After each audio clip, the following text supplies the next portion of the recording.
দেখুন, যদি অভিযোগ করে থাকেন তার তদন্ত হোক, কি আর বলবো। এটা বুঝতে পেরেছি যে তৃণমূল কংগ্রেস এখনো আমাদেরকে ভয় পায়।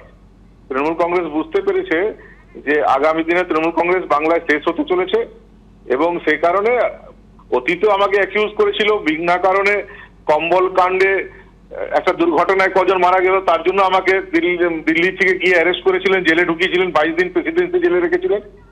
আবার কোন নতুন ফন্দি আসছে না, হয়তো নতুন কোন চক্রান্ত হচ্ছে হয়তো, দেখুন। ধন্যবাদ। এনআইএ এসপির সঙ্গে বৈঠক করেছেন বিজেপি নেতা জিতেন্দ্র তিওয়ারি। অভিযোগ করছেন মমতা বন্দ্যোপাধ্যায় আর জলপাইগুড়ির সভা থেকে। একই সঙ্গে তিনি বলছেন যে বিজেপি নেতারা বলে দিচ্ছেন কার বাড়িতে অভিযান হবে।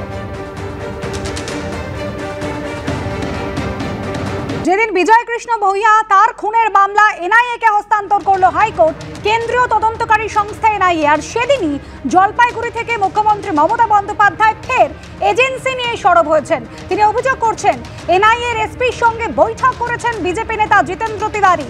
তিনি বলছেন তা আমাদের কাছে নথি রয়েছে, অভিযোগ জানানো হয়েছে। কি বলেছেন মমতা বন্দ্যোপাধ্যায় শোনাবো প্রথমে। রামনবমী নিয়ে একটা নিজেরাই দাঙ্গা করলো, তাতে এনআইএ কে পাঠিয়ে দিয়েছে।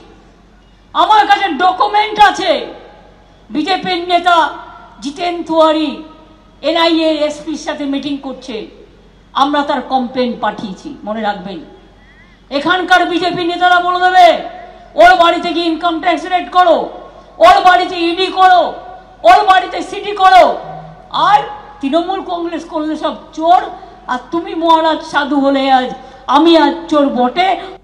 মুহূর্তের বড় খবরে নজর রাখবো। ভোটের মুখে আরো এক মামলায় এনআইএ তদন্তের নির্দেশ হাইকোর্টের। আরো এক মামলায় এনআইএ তদন্তের নির্দেশ দেওয়া হলো। ময়নায় বিজেপি কর্মী বিজয় কৃষ্ণ ভূঁইয়াকে খুনের ঘটনা, সেই মামলায় এনআইএ তদন্তের নির্দেশ দিল হাইকোর্ট। 15 দিনের মধ্যে তদন্তের দায়িত্ব নিতে হবে এনআইএ কে, এমনই নির্দেশ দিয়েছে কলকাতা হাইকোর্ট। 24 এপ্রিলের মধ্যে নির্দেশ কার্যকর করে রিপোর্ট পেশের নির্দেশ। অর্থাৎ ভোটের মুখে আরো একটি মামলায় এনআইএ তদন্তের নির্দেশ দিল কলকাতা হাইকোর্ট। ময়নায় বিজেপি কর্মী বিজয় কৃষ্ণ ভূঁইয়া খুনের মামলায় এনআইএ তদন্তের নির্দেশ দিল হাইকোর্ট। 24 এপ্রিলের মধ্যে নির্দেশ কার্যকর করে রিপোর্ট পেশের নির্দেশ দেওয়া হয়েছে। 15 দিনের মধ্যে তদন্তের দায়িত্ব নিতে হবে এনআইএ কে, এমনই নির্দেশ কলকাতা হাইকোর্টের। নির্দেশ কার্যকর করতে কেন্দ্রীয় স্বরাষ্ট্র মন্ত্রকের ভূমিকায় হতাশ হাইকোর্ট।